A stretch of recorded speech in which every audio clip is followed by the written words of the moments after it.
Good afternoon, ladies and gentlemen, and welcome to the next plenary panel on debt, Back to the Future. We have a remarkable array of people, experts, to comment on those big issues. First, in front of me is Hugh BREDENKAMP, Deputy Director of the IMF at the Department of Strategy, Policy and Review. He's also a veteran of the IMF for 30 years, so you could pretty much ask any questions on the IMF, I suppose. We had as a second speaker Karim AYNAOUI, Director General of the OCP Policy Center, but unfortunately he is ill today and he's unable to be with us. Next on my left is Jean PISANI-FERRY, who is officially Tommaso Padoa-Schioppa Chair at the European University Institute, but he's also a professor at Hertie School of Governance in Berlin and at Sciences Po here, and he's also still at Bruegel, the think tank that he co-created. We could say many more things, but we'll leave the rest for the discussions. Then in front of me here is Odile RENAUD-BASSO at the French Treasury, the Director General of the French Treasury, and also the President of the Club of Paris. And to my right is Kenichiro SASAE-san, the President of the Japan Institute of International Affairs, which is the premier think tank in Japan on international affairs. And just before that, last year, was the ambassador of Japan to the US. So he's also our US expert here. And then finally, I'm Yves TIBERGHIEN, professor at the University of British Columbia and the chair of the Vision 20 network of think tanks. So I'll say a couple words for a few minutes on the issue of debt today, just to make the issue warm and exciting for our experts. I just want to say 5 things. There's a lot of data coming out on global debt. The first point we can say, quoting data from the IIF, is that the level of debt globally is the highest it has ever been, in absolute terms, $247 trillion, all included. And that's 318% of GDP. That was Q1 2018. That's higher by quite a bit from relative to 2007. So it's a higher level than 10 years ago. Within that, we can also quote one other number. Government debt relative to GDP has gone from 75% in 2007 to 110% in 2017 in mature markets, mature countries, that are mostly OECD countries. So we have a big increase of debt relative to the last financial crisis in all the OECD countries. Separately, debt in China has also increased. Went from being $6 trillion, all included, all aspects of debt, to $36 trillion in 2017. And that went from being 4% of the total of world debt to 15%. So that's the biggest relative increase. So those are just some numbers showing that we have a lot of debt around. The second is we have also had a lot of increase in foreign debt in emerging markets. The numbers, the absolute numbers, we have gone from $4.5 trillion in 2007 to $8.2 trillion in 2017. And there's quite a few countries that have seen an increase in their position relative to 10 years ago, including Turkey, Chile, Malaysia, Czechia, South Africa, Colombia, Mexico, Brazil, Indonesia, Saudi Arabia, Thailand, and China. Third point, there has been a big increase of debt within China, and it's mostly internal debt.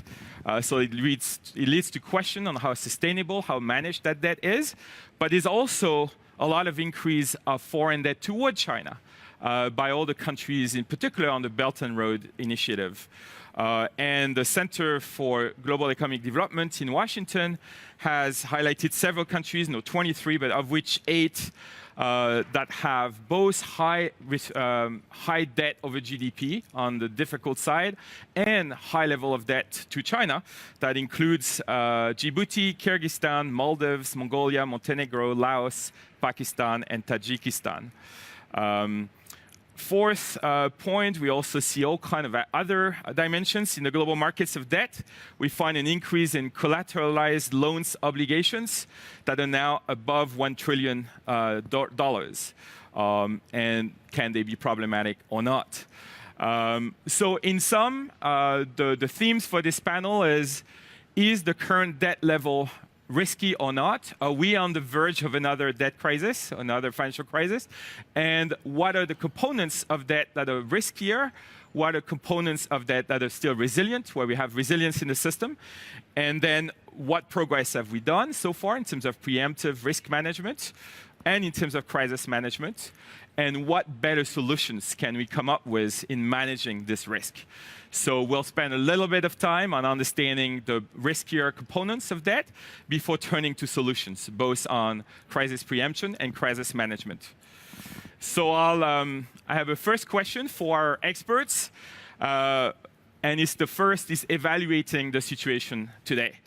So looking at all trends of debt, among all the rising trends and all the sectors of debt and all the geographical areas of debt, which are the 2 or 3 components of global debt that you see as the riskiest, and how serious is the risk? So I'll turn first to Hugh, and we'll go in turn. Okay, thank you very much, Yves.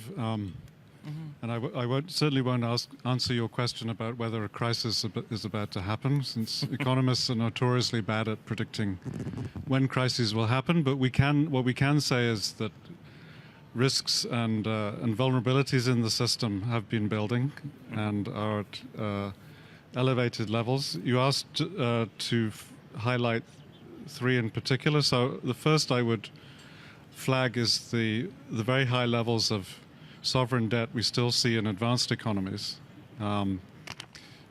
We have, obviously, these debts emerged largely in the context of the global financial crisis. And for the last couple of years, the fund has been exhorting countries, as the economic recovery has taken hold, we've been encouraging them to start running down those levels of debt. And very limited progress has been made on that, and some countries even have been going in the wrong direction. The US is one, Italy perhaps is another. And the concern here is not so much about the solvency of these sovereigns. They're obviously have very strong, deep financial markets and so on, but rather the risk that if and when the current recovery goes into downturn, which, you know, all these cycles come to an end eventually, they will have less room for maneuver to counteract the downward shift in the economies through fiscal support to the economy because of the high levels of debt. And one of the triggers, potential triggers for a downturn, is the second aspect of debt that I would flag, which is the high levels of corporate debt, both in advanced and in emerging economies. Here, again, US has very high levels of corporate debt, but probably the biggest vulnerabilities right now are in the euro area and in China, as you mentioned. And here the concern is, as I say, the potential is for this high levels of indebtedness to translate at some point into a pullback in corporate spending and activity, investment, triggering a move into recession, and that will then damage also the sovereign's positions as budget deficits worsen. And then the third aspect, which for us at the IMF is right now probably the most operationally pressing, is the rapid rebuilding of indebtedness in low-income countries. As I think most people are aware, these countries were recipients of very substantial debt relief in the early 2000s, which brought their debts down to sustainable levels. Many of them received 100% relief on a lot of their official obligations. These countries, their debt levels are still well below where they were before the debt relief initiatives, so we're not back where we started. But the levels of indebtedness, as I say, are growing very rapidly, and I think this is going to be a source of potential problems in the near future. Great. So sovereign debt in advanced economies, high level of corporate debt and rapid debt rise in low-income countries. What do you think, Jean, about this list? What is your list? Well, I could have been. I could have said the same. And certainly, we are at very high level of debt. We are at excessive level of debt in a number of fields. At the same time, we have to remember always that not everybody can deleverage at the same time. We're in a global economy, and when a crisis occurs, and if too many agents want to deleverage at the same time, you're just making things worse. So that's the delicate balance we're facing. Another caveat we have to introduce is the fact that we're still at conditions in which the interest rate, the real interest rate is very low. In part, it is a result of the policies of the central banks, but in part also it's true the result of saving investment balances, so real factors. Real interest rates have been going down for a while. So we're in a sort of paradoxical situation in which the level of debt overall is too high. The vulnerability point that you mentioned, I fully agree with them. Some cases flash red, and so they should be the priorities. But overall, we have to remain cautious because overall growth is limited. Inflation is very limited. So in some countries, you have very little growth, very little inflation. So that's a reason why debt is serious. At the same time, you have very low interest rates. So it's all a matter of balance. Great. So low inflation, low growth. So maybe the level of debt are not that risky. What do you think? No, I very much share the diagnosis put forward by Jean and by Hugh. I think I would make a distinction between advanced economies and developing economies. For advanced economies, I think that we are dealing with the consequences of the financial crisis, with a number of countries having increased drastically, very substantially their debt in the context of financial bailouts, saving the banks and so forth. So this has had a huge impact on the debt level. We have some specific issues, I think, in China, where with the figures you mentioned, where you can see that the increase of debt, both at the sovereign level, local level, household and so forth, has been one of the engine of growth. But now starts to be a sort of issue of concern, I think, for the authorities and the global community. And I will make a distinction with the developing economies, where a lot has been done is in the beginning of 2000 and the end of the 90s, beginning of the 21st century, with a lot of initiatives to cancel the debt, EPIC initiative in particular, where basically 30 billion of debt was cancelled for the poorest countries, and with the objective to avoid to come back into a debt situation and so forth. And what we see now is we are heading slowly but quite clearly towards again new unsustainable debt situation. It's striking to see that 40% of the low-income countries now are facing risk of unsustainability in their debt. That's one important feature. The other features which are important also because it puts in question, I think, our ability and the instrument we have today to deal with the debt situation. The first one is the fact that you have the creditors have changed quite a lot. We used to have sovereign creditors, well organized in the Paris Club, used to work together with the international institutions, so a sort of well experienced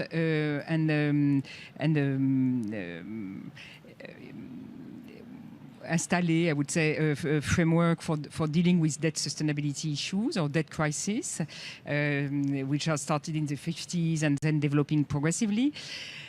And now we are facing with two new elements. The first one is that you have new creditors and who are not participating up to now to this kind of coordination. And for example, this is the case of China, which is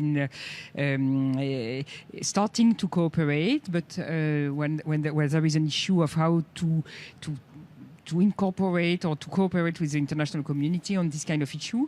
The second one is, and it's not new, but it's becoming more important, is the importance taken by the private debt, not only through bank loans, which was the case in the 80s, 90s, when we had the sovereign debt crisis in Latin America and so forth, but more and more market debt with a lot of bondholders, creating problem of coordination and making it more complicated in a way to deal with debt crisis. So these are new trends which need new answers, I think, in terms of our ability to deal with a crisis.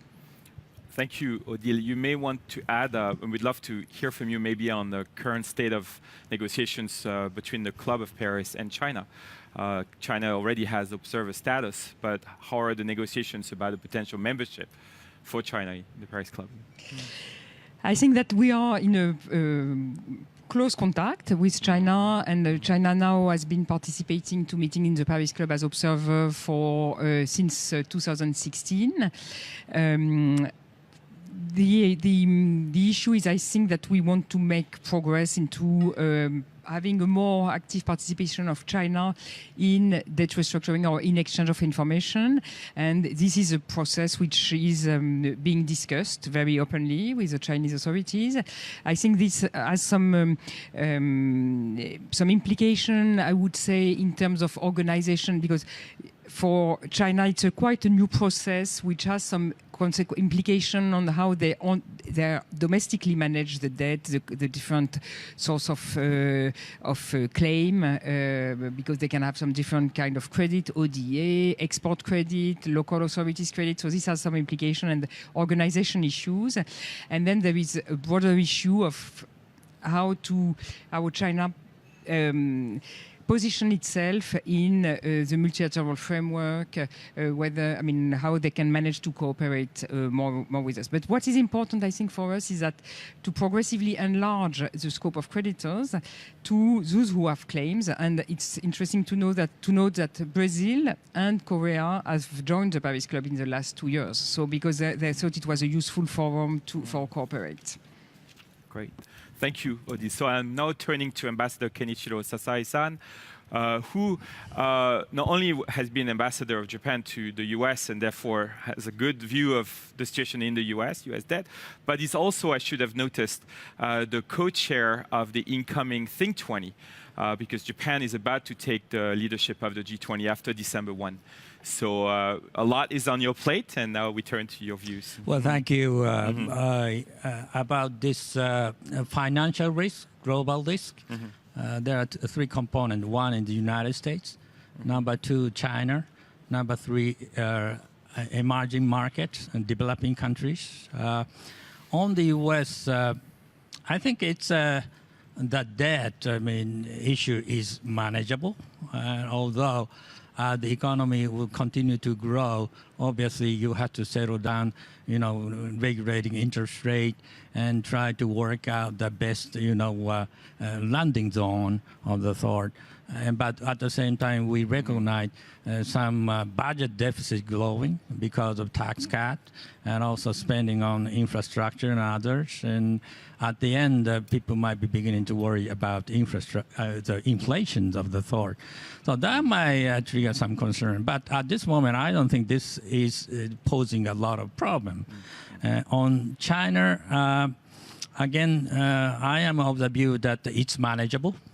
Of course, their debt is increasing, both sovereign and also external. But again, this is a kind of transitions from Chinese economy. They are, moving from external demand to domestic demand-led economy, more service industry-oriented economy, a high-tech industry economy. That is causing some problem too. But I think more important thing is possibly their external loans, especially commercial loan, that is causing a lot of problem to developing countries, as you just mentioned, 8 or 9 countries around the world. And there has to be some more transparency and accountability and information provided to Paris Club and other major nations so that we could understand what are the positions of all this borrowing and lending so that we could better deal with the problem if there are any.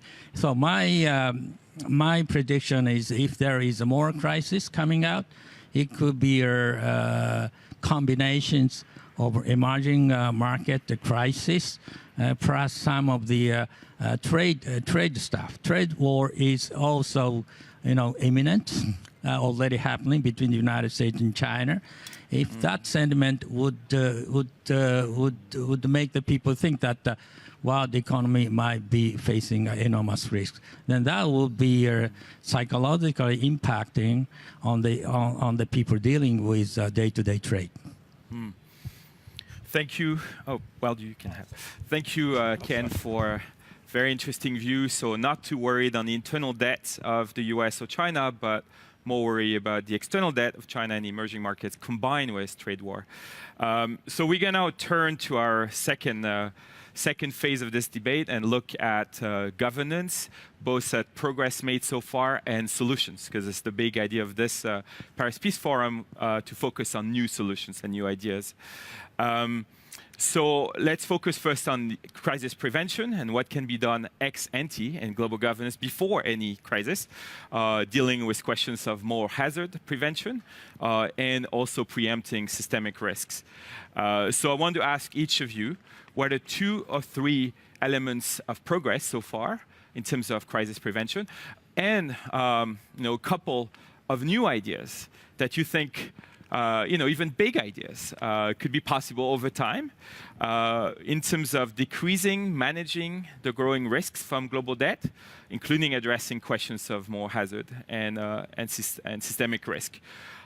Is there any progress, for example, in strengthening collective action clauses to prevent a small number of private sector investors from holding up restructuring when we have, as mentioned Odile, more and more stakeholders involved with more and more bondholders, so a more fragmented creditor side.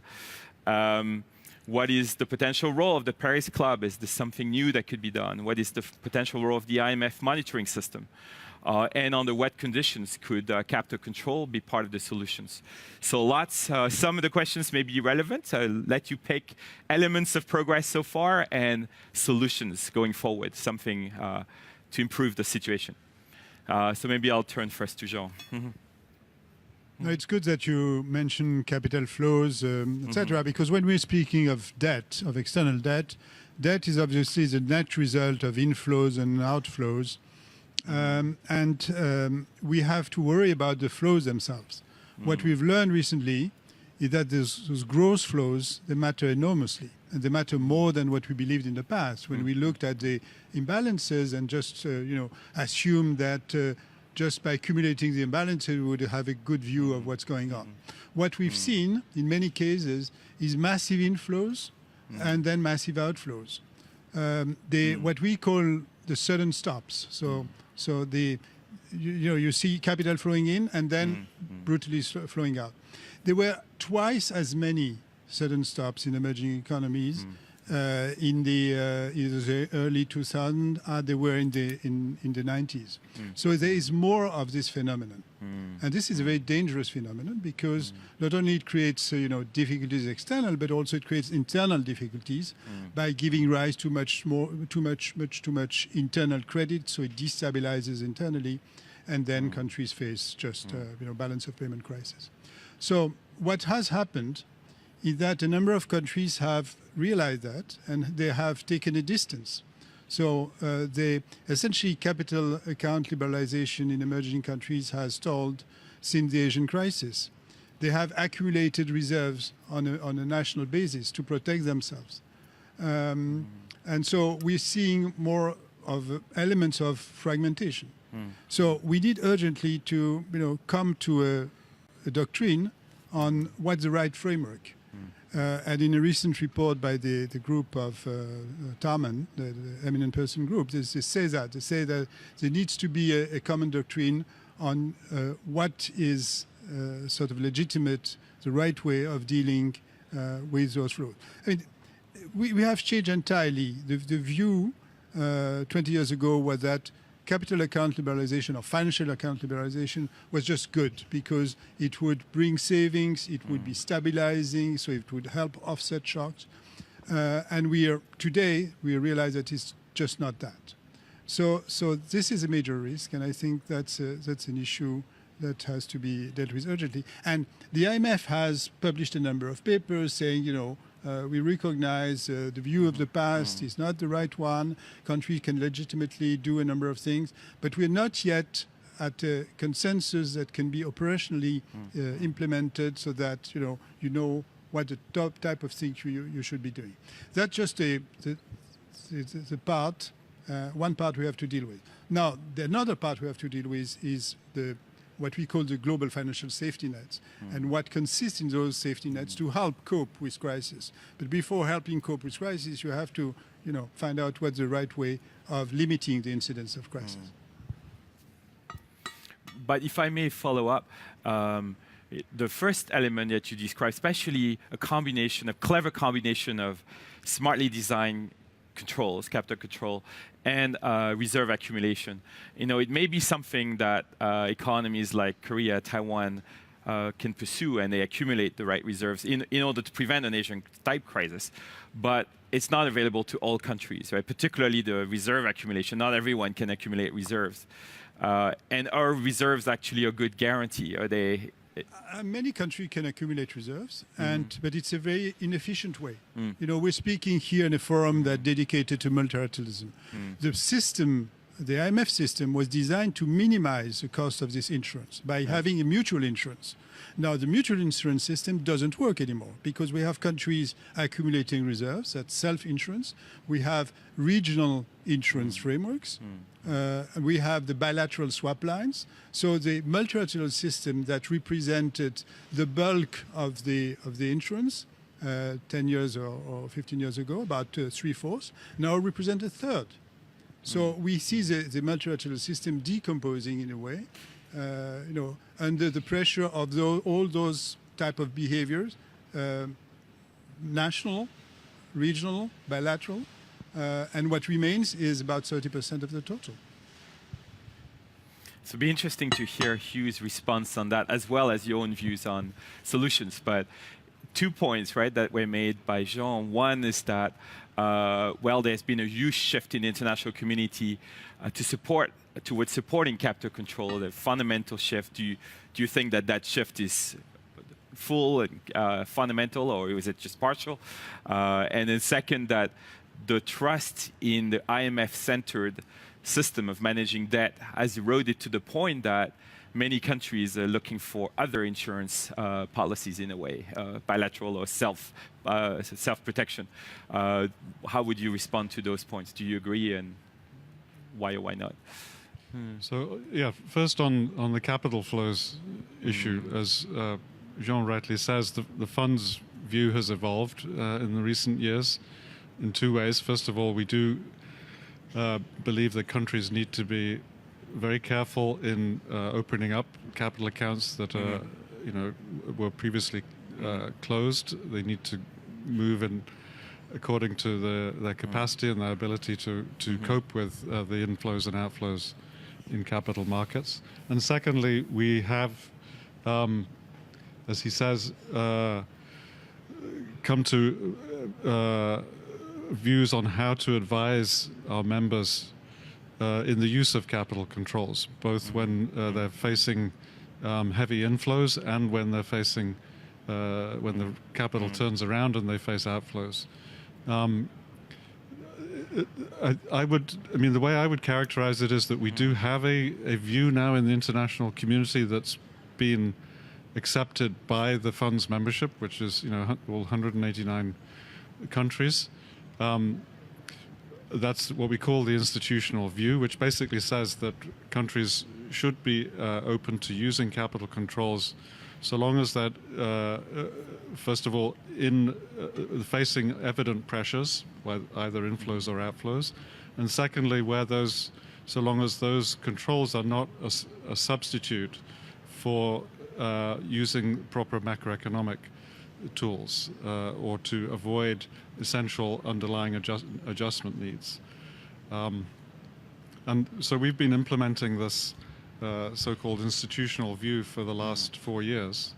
I wouldn't go so far as to say it's completely uncontroversial even within the membership now. There are a number of countries who argue, for example, that there should be scope for them to use capital controls preemptively, i.e. even before they actually see the outflows or heavy inflows coming, they should be able to put in controls to prevent that. And that right now is not the agreed view because of the concern that that would be open season then for the use of capital controls, and you would get the capital markets potentially being shut down for a number of countries, potentially disrupting their access to external financing in the future.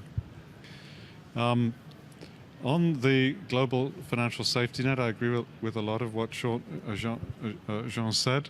I think the move away from reliance on fund financing was a bit of a flash in the pan. It was something that we saw most evidently after the Asian crisis and the Asian programs, which were very controversial and obviously quite painful experiences for the countries involved. But that's 20 years ago, and I think a lot of that sentiment has changed. To give you an example, one of the reactions to that experience was the creation of the Chiang Mai initiative in Asia, where they started to create these network of credit lines essentially amongst the participating countries. And that was at some point seen as a potential substitute for borrowing from the IMF. We're now at a point where members of Chiang Mai are working closely with the fund on how we can work, how our different forms of financial support can be combined and work together in a coherent way to support members. So it's no longer about substituting for the IMF, it's more about how to make the regional financing arrangements work well with the IMF. And we're having a similar discussion actually with the European Stability Mechanism, to learning the lessons from the euro area crisis to make euro area support instruments work better with the IMF. I think so, and of course I'm returning to the first question. Yeah, what are your views on progress so far and then solutions?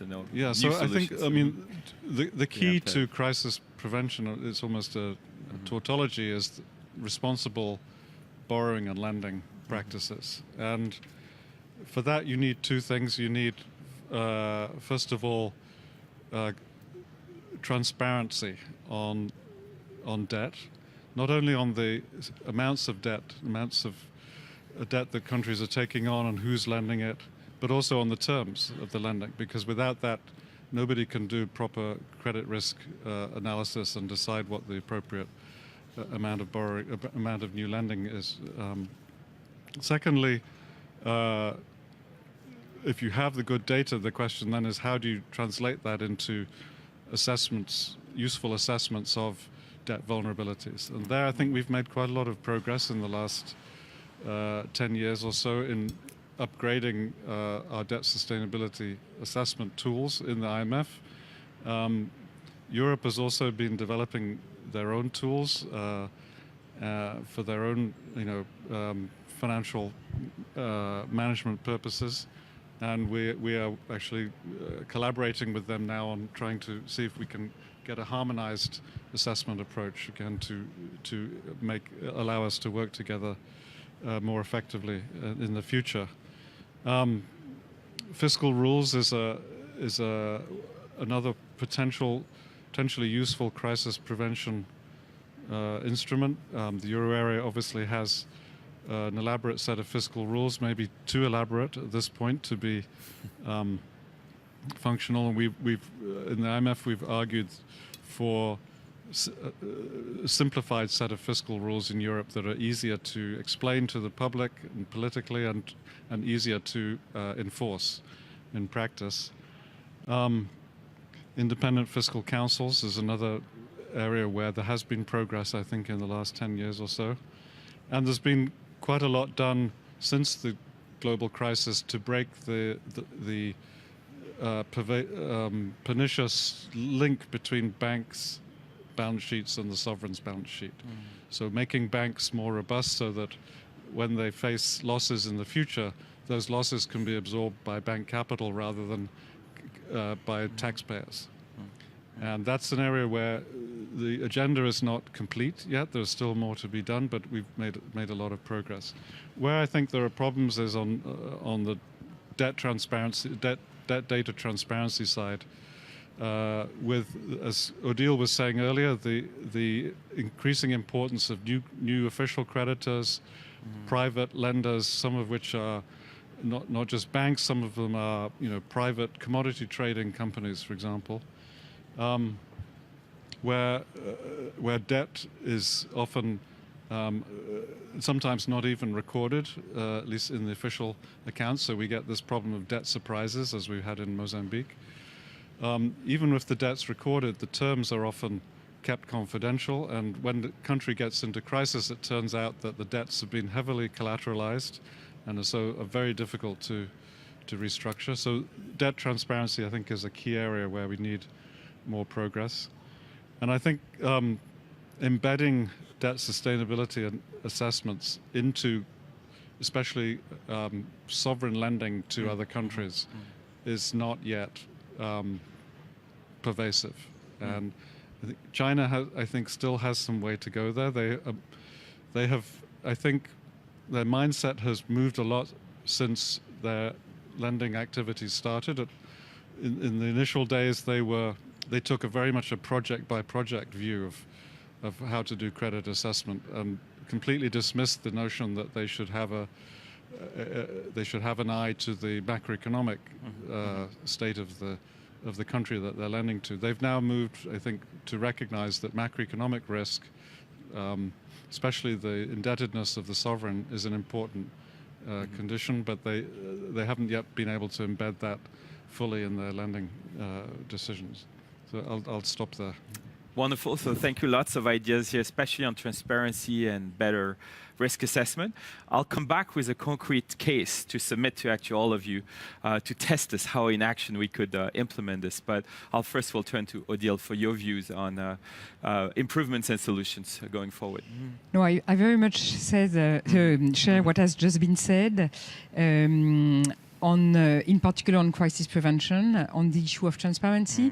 If we want to go a step further, I think that there is an issue of transparency with two sets of creditors, some official creditors, and this has been the case of China has been mentioned, but also some private creditors. You have a lot of, in the recent past, the case of Mozambique was quoted. You have your other countries, oil producers, where it's completely opaque. They sell, they get some loan and buy ex ante, with buying oil, selling oil in the long term. So they lose the control of their own oil revenue, so that has a huge impact, and it's very difficult to understand what has been really agreed and what is the impact on the public finance of the country and so forth. So I think that's something on which a lot has to be done.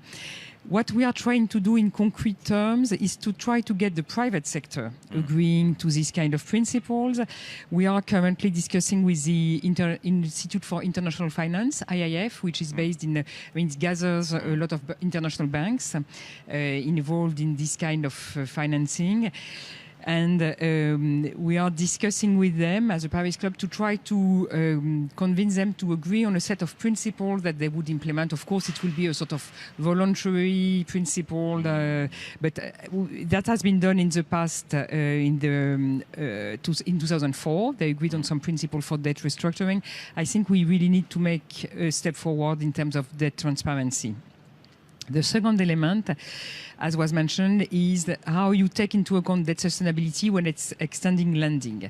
And for that, I think Paris Club creditors, or a country like France, after all the measures taken into debt cancellation to ensure debt sustainability and so forth, we really have quite substantially changed our own policies without forbidding ourselves to lend to a country which is not sustainable,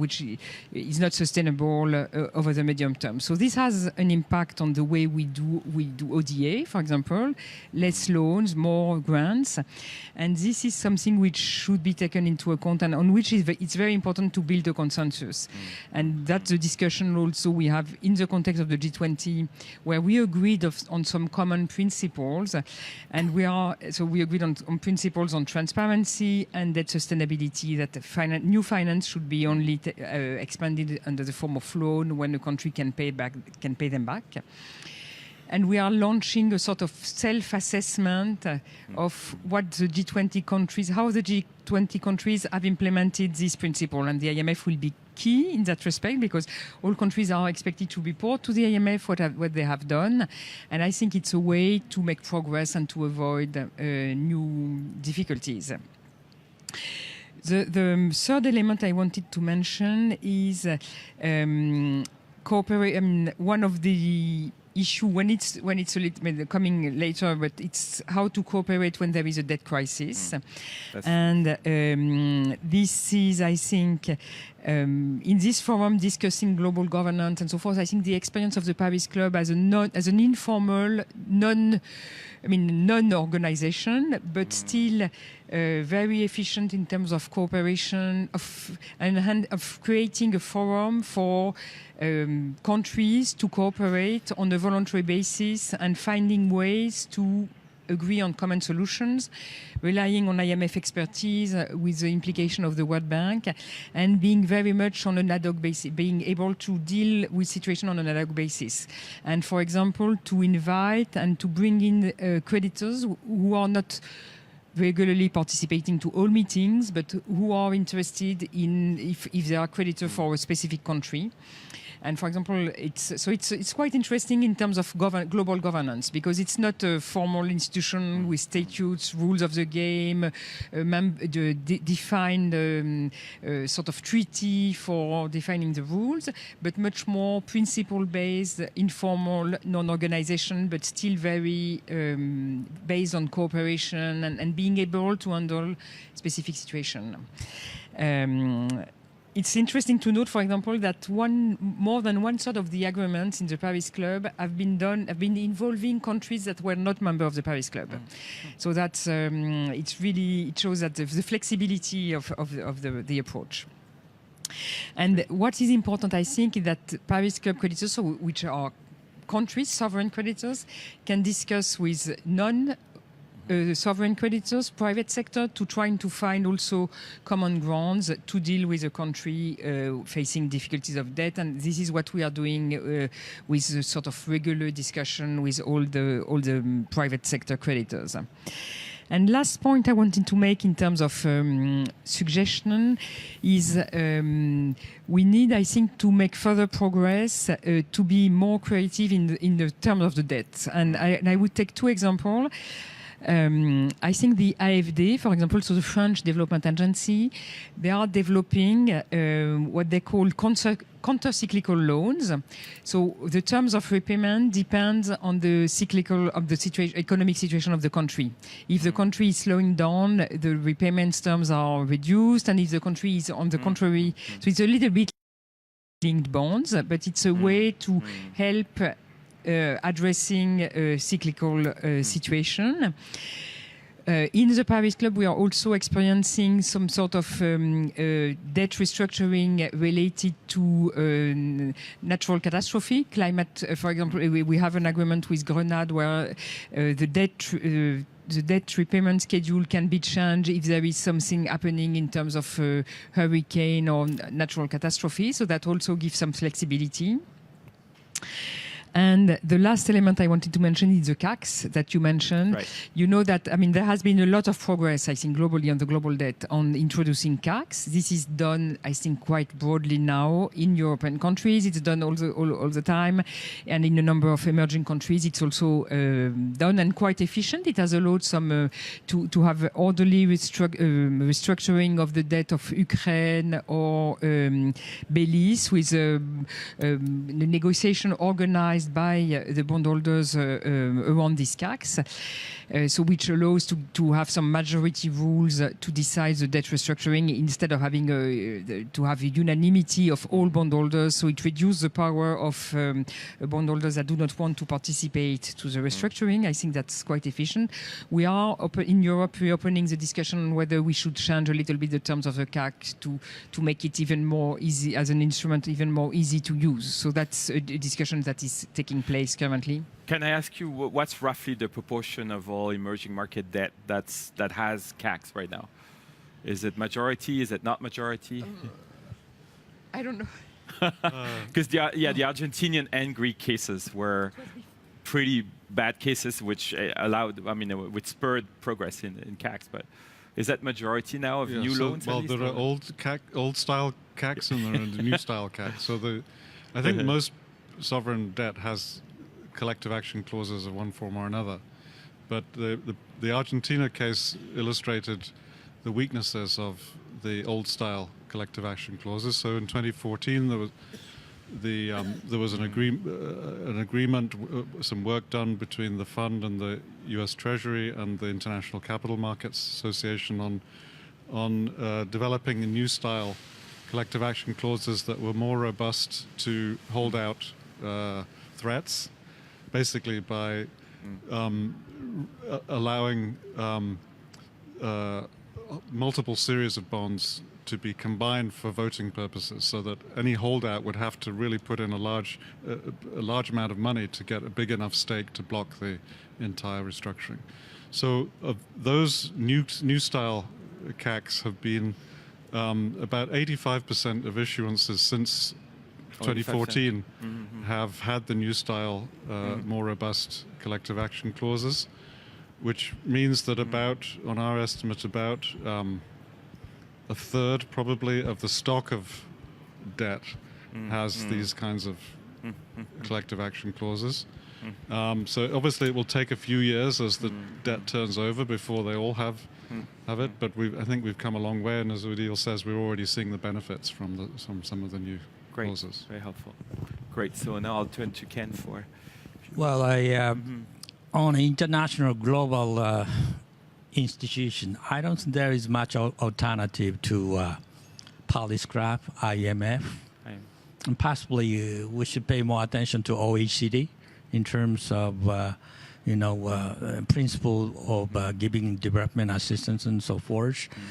But I understand that there is much a stronger basis for IMF in terms of menu and financial basis over the years by expanding the members' contributions and so forth. And on the capital control issues, you remember when there was the Asian financial crisis, this was a much debate. Do you have a freedom, or you need to subject to unilateral control by IMF? And that remained to be agenda. But listening to what you said, there seems to be some progress on our way in terms of going together with bilateral and regional instruments. I think that's a good thing to do. And the best thing possibly we could expect from IMF is to work more on the benchmarks, if you could work out, to be applied more genetically. And, there was a good, guidelines, as you said, under G20, for example. So if IMF could propose 1, 2, 3 things to operationalize all these guidelines in much more detailed way, that would help. That's what I think. Great. A follow-up on this? Yeah. A little bit, not of dissent, but perhaps of nuances. I think we all agree that, we've got to sort of try to make the system work as a system with the various components. But let's be clear, the swap lines we have in place, the Chinese and the US swap lines, they're not by accident that the two major powers have built that network of swap lines for different reasons. For the US, it's because they're issuing the international currency. And what we've discovered in the crisis is that if you don't have dollar collateral and the market is closed, there is no way in which you can access a bank and access dollar liquidity unless there is a swap line that's provided. But this swap line is provided to certain central banks on a discretionary basis there are economic criteria, but there are also political criteria. That's not a really multilateral world. And China wants to promote the RMB, wants to build a network with a number of countries. So we're seeing something that's really different from the multilateral system that's being built. Second nuance, we all agree that it's, this regional arrangement and the IMF, they have to work together and that there are ways to cooperate. We know what we've learned from experience in Europe is that it's very hard to cooperate, even with the best intention, the best will. We called in the IMF in Europe. But nevertheless, it was difficult because of different conditionalities, because of different views on the terms of lending, of different assessment of sustainability, of different political constraints. So we shouldn't assume that all that is just easy because of goodwill. And politics play a role. So now I have a quick, tough exam question to implement all the principles. Just taking one case in like 45 seconds each. If we look at a case like Greece in 2005, or Thailand or Korea in 1995, when the capital inflow is coming, clearly with hindsight, or even a cold-blooded analyst at the time would say the markets are irrational. They are lending too much at too low rate based on the risk that we could calculate. So clearly there were either banks or bond markets not doing their homework, right? And I've actually been arguing with bankers about this. I say, no, we were still rational because we were assuming bailout.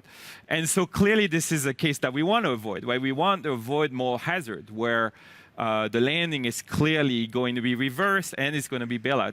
There is more hazard.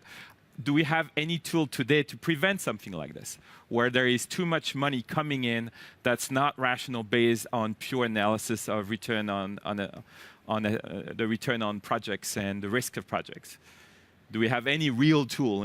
We have new transparency, new debt assessment, but can we stop a flood when it's coming in that will force bailout later or crisis later? Jean, you want to take that? No, I think, it's all the matter of surveillance, of financial surveillance. So it's really to look at the vulnerabilities, to look at the risk scenarios, and to tell the truth. So to tell the truth first to the governments, because governments have, it's their responsibility to act at the central bank. And then, to tell the truth also to the market participants. But when market participants not acting rationally, or they're assuming bailout, can it be preemptively said that they will pay a price in a bailout later? Can we say upfront, there will be a haircut? Is there a credible way of saying it to wake up? Well, depends on where. We're having this debate in Europe for sure. About if the debt restructuring has to be part of the options of the toolkit as a sort of last resort option, just to discipline the markets, or whether we should pretend that it's not going to happen at the risk of giving the market the expectation that there will be an arrangement, there will be a bailout. So you're right that the risk has to be there. A little bit in the line of what Jean was saying. I think that, for example, if in Europe we have a discussion about the CACs, whether we should have this new CAC singly when you have a much easier majority than having for each bond line a specific majority. So I think that is a signal to the market. That should be seen by the market as a signal that, okay, if there is a difficulty, then it's easier probably to get restructuring because the rules of majority will be easier. I don't think that we can go much beyond that, but this is, and I think that that should be enough to address moral hazard, because then the market should integrate the fact that you have this possibility. It has been used in some cases. It has been used in the case of Greece. It doesn't mean that we want to have that on a systematic basis and that they should go out of Europe for buying debt, because there is that would be a sort of systematic approach and so forth. But that if things are becoming unsustainable, then you have this kind of solution which are there. So it should create this, I think, should help to have market discipline, a little bit more market discipline. But it would not solve any case of market over optimism and exuberance. Exuberance. Yeah.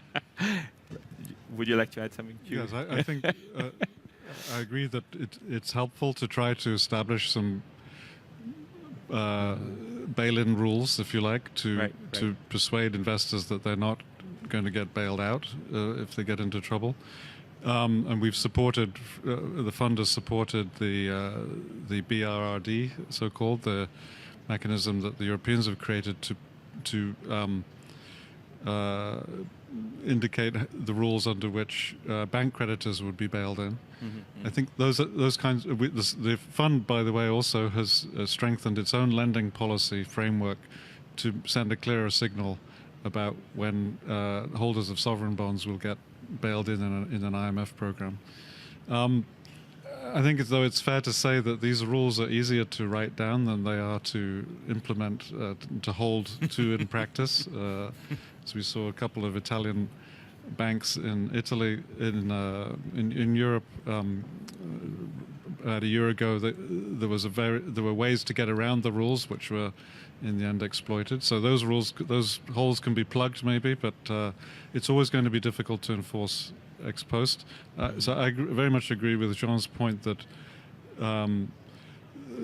effective surveillance is crucial, and making sure that the messages from that surveillance are conveyed clearly in a timely way. And that's why the fund has tried to shift the emphasis in our surveillance from talking about what we call the baseline, so the central projections for the economies that we're surveying, and focus much more on the risks. But can surveillance without credible commitment be credible? Well, there has to be a credible institutional, trigger or something. Well, I think if investors believe that there are big risks in the works and that there is a good likelihood of a crisis coming, even if they think there's a chance that they will get bailed out, they will still be discouraged from going into that, because it is a risky scenario for them. It depends a bit on the horizon. So part of the problem is that some investors are willing to come in quite late in the expectation that they can get out quickly. But I think you will have a bigger effect by sending clear signals of building risks than you will ultimately of trying to shut the door afterwards. Ken, would you like to add? I don't have much to say. I mean, as a former diplomat, but when things happen like this, there is always disputes among the borrowers and lenders, multilateral institution, bilateral. I remember the case when there was a Korean IMF crisis back in 1990s. There was always a request to support them. But at the same time, we are always talking about the necessity of IMF going first, because there could be moral hazard. And then at the time, we thought that there should be some sufficient warning given to Korea by IMF, and that was done. But still, there was some semi-crisis. We all know it. So there has to be some, pre-crisis, crisis management mechanism, if there is any. That should be done with IMF in the center and regional and bilateral supporters around it. So the question how you would do it in terms of institutionalizations, and that's beyond my own capacity to talk. Perhaps that's your job, personally. So final questions. We'll have to go fast. I see our time melting. Crisis management. Let's pick a year, 2000 XX. We don't want to create a financial crisis today. So in XX, there is a sudden crisis. We don't know what triggers it. One market, and then there's a domino effect, and there's like we have seen before, contagion effects. What better tools do we have today to manage that crisis? Will the level of cooperation among the big countries that we saw in 2009 at the London G20 summit be still present today? And if not, what are the two best pieces of advice you have for the G20 countries and other countries when the crisis happens? And do we have a way to maintain financial integrity, stop the crisis without destroying countries or bringing them into dramatic unemployment and recession, as happened in 1997-98? So 2 best pieces of advice for crisis management, your view on where we are. Maybe I'll start with Odile this time. No, first of all, on the positive side, I think we are at least in Europe, we are much more ready, and we have much more instruments to deal with the crisis than we had in 2008. We have learned a lot from the crisis. We have put in place a banking framework. We have new instruments, the ESM, and so forth. So on that point, I mean, you can always. I think there are still work to be done, but we have much more tools to be able to address some concern. On the more pessimistic side, I think that globally the international cooperation and the capacity to cooperate at the international level is maybe less and probably very likely less important than it was in 2008. And you can see that only with the discussion we have on trade. And on trade, we do not find, we are trying. There are some discussions in different format and so forth in different areas, but it's very difficult to have a common, the G20 on trade is a little bit stuck, and there is no, very difficult discussion and very general statement, but without any real progress. So that makes me a little bit worried if we are facing a new big financial crisis, then if each big country thinks about my country first, then we will be, I think, in much more deep trouble. That would be very worrisome. Thank you. Maybe I'll turn to Ken. Yeah, I think the G20 is not hopeless. There is much merit, even though there are some problems around the trade issue. That is true. But when you think about, Finance 20, that is working. That's my understanding. There was G20's sustainable financing guidelines. Is that it? I think that's a good one, actually. And so if you could operationalize in more detail what could be done to support all this G20 work by all these experts in IMF and Paris Club and so forth, that'd be great. Because I think politicians, the leadership, need to have a good advice from the expert in addressing all these questions. And so the fact that there isn't much, consensus for the familiar reason on the trade doesn't mean that we should work for strengthening a G20 regime. Hugh, what is your view on this? Yeah, I agree with those points. I think that the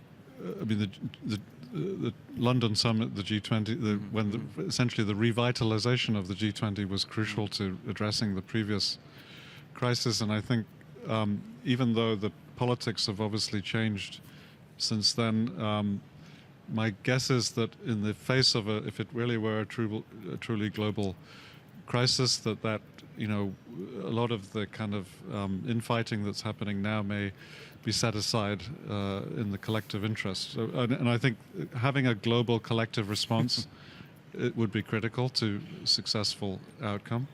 The second key thing is I think there are a lot of things that could be done to strengthen the global safety net very quickly to address some of the kinds of problems that Jean mentioned earlier on. In the IMF's finances, for example, right now we have a total financial firepower of about $1 trillion, but in the next 3 to 4 years, about 2/3 of that will essentially disappear as the bilateral credit lines that our members agreed during the last crisis will expire, and the so-called new arrangements to borrow, which is another way that we can borrow from our members to lend to distressed countries, those will also expire. So I think if a new crisis were to break, there would need to be very quick political action to ramp up the IMF's finances and to activate some of these cooperative arrangements with the regional financial arrangements, and to put in place, ideally, a more reliable set of bilateral swap line networks between the central banks. That sounds like a lot of homework when the leaders can't even meet sometimes right now. So now, in conclusion, Jean, what do you think? Yeah, two points. First, the system is no doubt, and I agree with Odile, much more resilient now than it was, 10 years ago. No doubt. And there is a popular perception that nothing was done. It's not true. The banks, for example, are much stronger now than they were before. Second, the political capital that governments can commit is much lower than what they were able to commit 10 years ago. Ability to commit resources for domestic reason, for domestic political reason, is much reduced. Conclusion, you have to be extremely systematic about all the weaknesses that remain, because those weaknesses, they will be much more difficult to address. So just let me take the example of Europe. We have almost full banking union, but not 100%. We have almost a perfect cooperation with the IMF, but not 100%. We have almost a regime to deal with insolvency, but not 100%. And I think that not 100% is dangerous, and it's better to fix things now than just to wait, because it will be difficult if the crisis comes. Great, it's a great point. So some progress, but also great political risk. We're going to now turn to the audience. So you can raise your hand, or you can send questions to the app by the instruction that you have here. And we're ready for an intense discussion. So I have to look around.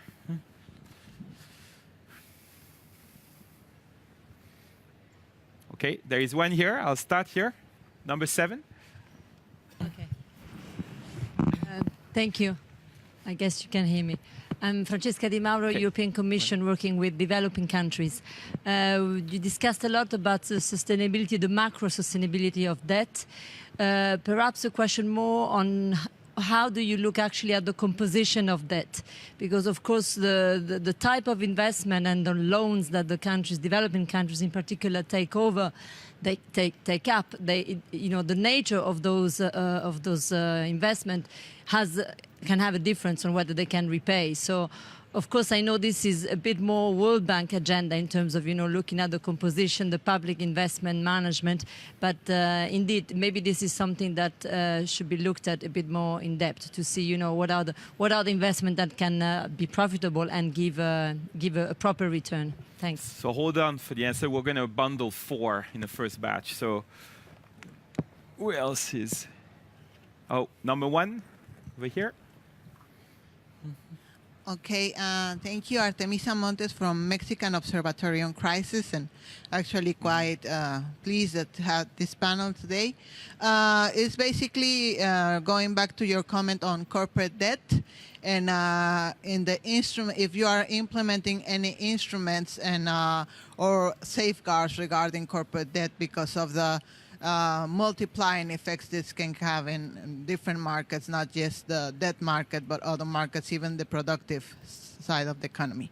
Thank you. Great question. Thank you. Am I missing anyone behind? No?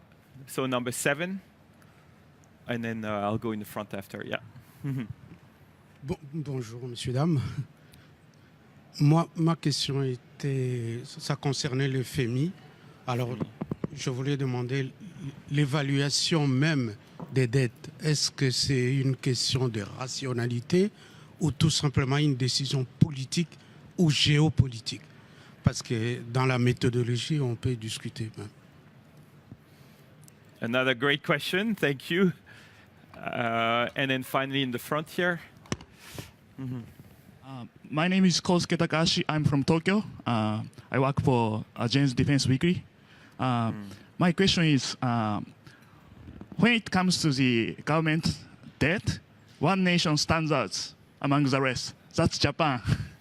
Japan's debt level is at more than 200%. So, SASAE-san, is that manageable, or is there any risk? That's my question. Thank you. All right, so we'll take that first batch, but do prepare more questions. We'll do a second batch. So we have one question on composition of debt and the impact of the nature of investment on repayment. Second, on the multiplier effects of corporate debt. Third, on debt evaluations, whether it's a political decision or an actual just cold methodological evaluation. Finally, the Japanese debt risk. So I'll start with Odile. Yes, on the first question, the investment, of course, it's very important. I mean, the debt. If you invest, if the debt is used to invest in investment with high return and so forth, it has an impact on the sustainability. So that's the choice of investment and the public management and so forth is extremely important. There is another very important element, which is the capacity of domestic resource mobilization. And when you look at the situation of sub-Saharan African countries, what is striking is that the level of domestic resource mobilization to finance investment, debt service and so forth is extremely low and has not really increased. I mean, and this is I think one of the major challenge in the years to come. So, but as it was said, I think it's important to look at the sustainability at the global level, at the macro level for a country, and not to say if each project is sustainable or will bring return that will make the debt sustainable as a whole, because I think that's a risk there. On corporate debt, there is not much tool. I mean, the tools we have to manage and to avoid that corporate debt becomes unsustainable is basically related to bank supervision, the rules for having own capital in front of the loans, and what we are very much working on at the current juncture, because we have some very supportive monetary policy with very low interest rates that can create bubbles, debt and sustainability and so forth, is to use the macro-prudential instruments that were developed in the context of the financial crisis to be more targeted to where we think that corporate debt is too dynamic. For example, in France, we had a big discussion, but we started to implement what is called the counter-cyclical buffer in order to increase the requirements for the banking system and to cool down a little bit the lending to the private sector, to the corporate debt. And some other countries in Europe have used that. And I think it's, at the current juncture, with the current monetary policy we have, a very relevant tool to deal with to avoid unsustainable corporate debt. On the debt evaluation, I will let the IMF. And on Japan, I will just say a word that one strength of Japan is that it's mainly holded by domestic holders. So that's a very strong. I mean. That protects Japan from external crisis, and I think that's a big strength. So maybe we'll turn to Ken to engage this question. Okay, And others. Any question? I would only talk about the question posed by a Japanese reporter. I don't think there is going to be any financial crisis or whatever, to be honest. I think that's everyone's view. We have a sound macroeconomic position, you know it, and corporate benefit is rising. We have a good foreign currency reserve, and Japanese companies have a lot of foreign assets globally. So even if there is accumulated government debt, I think there is no serious immediate threat of the sort. But in the longer term, we recognize that we need to address this question. That even in short run, I think there was effort underway to increase the tax to finance the government spending, especially for social welfare program. That is underway. But on the whole, I think some of the issues we are addressing here is totally different from the one you just asked about. Now, on the first question about this, what do we do about corporate debt issues? And again, I think most conspicuous issue is how we would see the Chinese corporate lending, commercial lending, will be having more transparency and disciplines of the thought, especially in terms of developing countries accumulating debt, both sovereign and non-corporate debt of the thought. So again, it is great for IMF and bank and police grab all working together to make transparency built in the Chinese, lending management. Great, thank you. Jean. On Japan, another point is that obviously the net debt of the Japanese government is much lower than the gross debt. The net debt is exactly at the same level as it is in Italy. So the 250% figure is a bit misleading. On the other point about, I can't resist saying something before you on the limits, political limit. The limit to the debt is by definition political, because a government can always tax. I mean, legally, the government has the power to tax and to run a surplus and to repay the debt. So the government, legally speaking, can always be solvent. The limitation is political. That at some point your citizens don't want to pay for something they don't benefit from, for a debt that was created by the previous generations, and they don't feel they are responsible for it. And that's a political limit. So that's almost by definition. Hugh, now lots on the table for you. So maybe on just one observation on the question about investment and debt. I fully endorse what Odile said. One point that I would emphasize that we have tried to work on with our member countries is building institutions, in-country institutions that are likely to lead inherently to better investment decisions. So having more transparency on project selection, including parliamentary scrutiny, having proper, technical evaluations of projects, and having ex post evaluations of the implementation for good governance reasons. These are all, I think, crucial to get better quality investment, whatever the area is. The only other point I'd make on this is that a lot of the investments that low-income countries especially have to make are in the infrastructure area where they don't necessarily generate direct revenues for the budget, whereas the costs of the debt often fall directly to the budget. So I think it's important. Ideally, you would tailor the terms of the lending to take account of that factor and not overburden the government with debt. The problem that many low-income countries face right now since the crisis is that the sources of concessional financing have largely dried up. Outside of the multilateral institutions certainly have largely dried up. On debt sustainability assessments, yes, it's true that probably the most important parameter, if you like, in the debt sustainability assessment is the fiscal adjustment effort that a country can make. And that is ultimately a political choice. But we know that from experience that there are, in practice, there are limits to how much a country can adjust, either by taxing its citizens or by compressing necessary expenditures. And so in our assessments, we tried to get a handle on this by looking at the distribution of past adjustment efforts, both in the country that we're assessing and in similar countries. This is not a foolproof way of determining what's the maximum adjustment efforts that's feasible, but it provides some guide. And on that basis, we try to be conservative on how much, especially if you're looking at an adjustment that would have to extend 5-10 years into the future, with where you could have changes of government and so on. You have to think about the fundamental tolerance of society to fiscal austerity.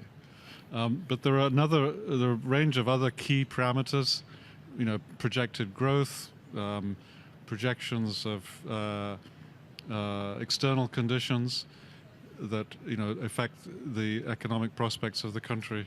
These are also can also be subject to sort of wishful thinking when you're doing debt sustainability assessments. So we try to, again, bring as many kind of pieces of evidence as we can to bear to make that as technocratic, that aspect as technocratic as possible.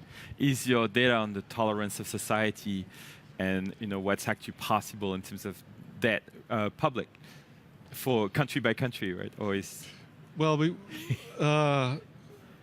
not in precisely those terms, but when we do a debt sustainability assessment, one of the modules that you will see in the published reports is to compare country X's assumed fiscal adjustment over the next 3 years with the distribution of previous adjustment efforts by countries in that category, just so you can get a sense. And if it's right there, if it's right out in the tail of that distribution, the reader can draw their own conclusions.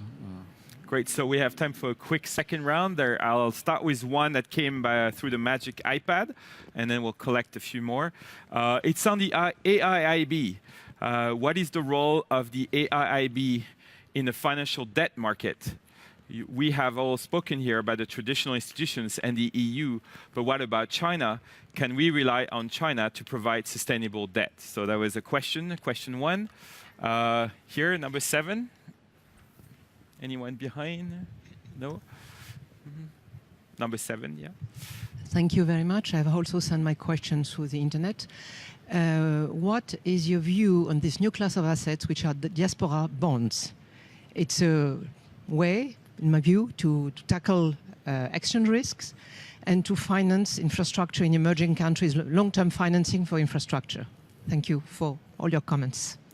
Wonderful. Number 8 over here.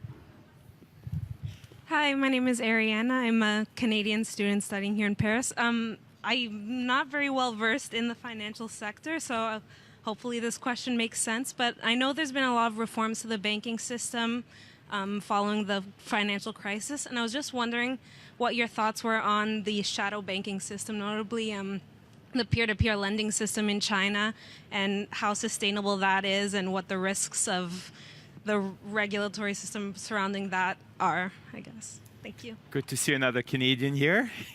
Which university are you from? I'm studying here at Sciences Po. But the Canadian home base is? Oh, well, my base is here. I did my undergrad in Ottawa, University of Ottawa, and now I'm doing my master's, a dual degree with Sciences Po and LSE. Oh, great. Any final one? One behind? No?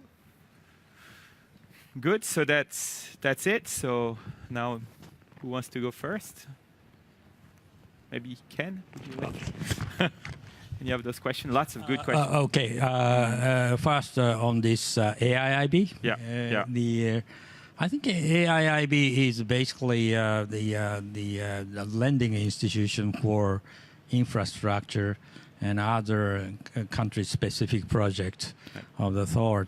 So the best thing to expect AIIB in terms of supporting sound, debt positions of the recipient country to give a sound delivery of the funds and the project.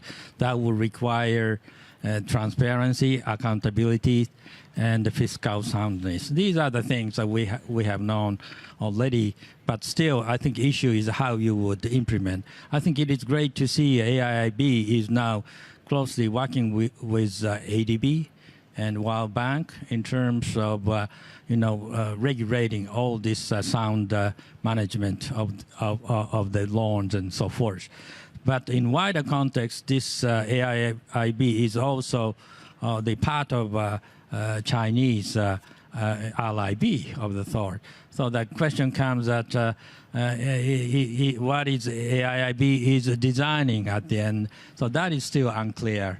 For the moment, there are lots of big range and the project and studied, and there are some concerns expressed for the of the principle we just discussed. So let us see how all this could be improved. I understand that there is some discussions underway in China on how to improve all this impact of this LIB. And so once again, I want to register the point that we would like to support in a way and to make Chinese lending better serving the purpose of regional development. Wonderful. So now in about 1 minute each, we're reaching the last. So turn to Jean. Whichever questions you'd like to address. Yeah, I'd like on the IAB. You know, 30 years ago, we created a bank in Europe for Eastern Europe. That was the EBRD.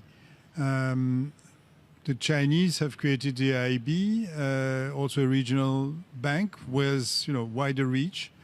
So that's part of the burgeoning of institutions. Now the question becomes how far are we going to go into the burgeoning of specific institutions, because we also have the new development bank. We have a multiplication of lenders, of multilateral lenders with a regional dimension. And that's also part of this fragmentation that we're seeing of the multilateral system. Just one word on the shadow banking. I think, this was at the time of the crisis a major factor. Some effort was made into having a better control of what banks do and the risks they're taking via the subsidiaries or the institutions that are linked to them with credit lines. But definitely it remains a risk, and more has been done with the banks themselves than with this sort of off-balance sheet type of development. Great. Turn to Hugh. Yes, just on the shadow banking point, it's a bit the problem that regulators have in general, which is as soon as you start to clamp down with the regulations in one area, the activities will move somewhere else. We've seen this with capital controls in the past. It's true, I think, of banking to some degree, that since the crisis, with much more stringent regulations on the banking sector, activity, intermediation, if you like, has moved more to the shadow financial systems, and the risks are there are risks there that are building up, and perhaps new forms of regulatory mechanisms need to be found to make those get those under control. And the other question that was up there, any on spillovers? Diaspora bonds, right? Any thoughts there? Yeah, I'm not an expert on diaspora. You got bonds, two tough questions here. Yeah, too tough. Nor on the yeah. I'm not an expert neither in diaspora bond. I hope that you would know. But I guess, one important issue we didn't mention in financing, for example, for investment and so forth, is not diaspora bond I was thinking about, but it's the remittances, which is the money going back from people living abroad, migrants living abroad, and this is a huge element of financing. So I guess diaspora bond can build on that and be a useful instrument. One word on China IAB. I think up to now it's very, very limited impact. Very limited activity. They are developing and settling up and so forth. So I think that in terms of debt sustainability, there is no issue there. There is much more concern in terms of China initiative with the Belt and Road Initiative and the impact it could have on debt and transparency and so forth. So I think compared with the Belt and Road Initiative, IEB is a very small stake, at least at the current juncture. And as far as the shadow banking is concerned, I very much agree with what had been said. I think that we have done a lot on banks, and shadow banking remains. So part of the activity has shifted towards shadow banking, which has been much more dynamic than bank financing and so forth. And it's less controlled in a way, because you do not have all the regulations. So it's fine as long as people are fully aware of the risk taken and so forth, and that we do not create expectations that there will be bailouts and so forth. So but I think this is an area where we need to work more on transparency, compare it to have data. The FSB is working on this in order, in particular, to have a better view of the leverage of the different asset management, the shadow banking, what is the degree of leverage across jurisdiction and so forth. So there is some work going on there, but a shared assessment that it has been less, the progress in this area has been less clear than what has been done on the banking system, for example. And we have 1 minute, 30 seconds left. I was going to ask each for le mot de la fin. What is, it's a summit focused on solutions for global governance. What's your, in 1 word or 3 words, what's the biggest piece of advice you have going forward to improve the system of debt prevention and or crisis prevention and crisis management? I'll go in order. Maybe you start with Jean. One big idea to finish. Big idea, I don't know, but I think I listened to the leaders of the international organizations yesterday. Right. I think they've got not to be defensive.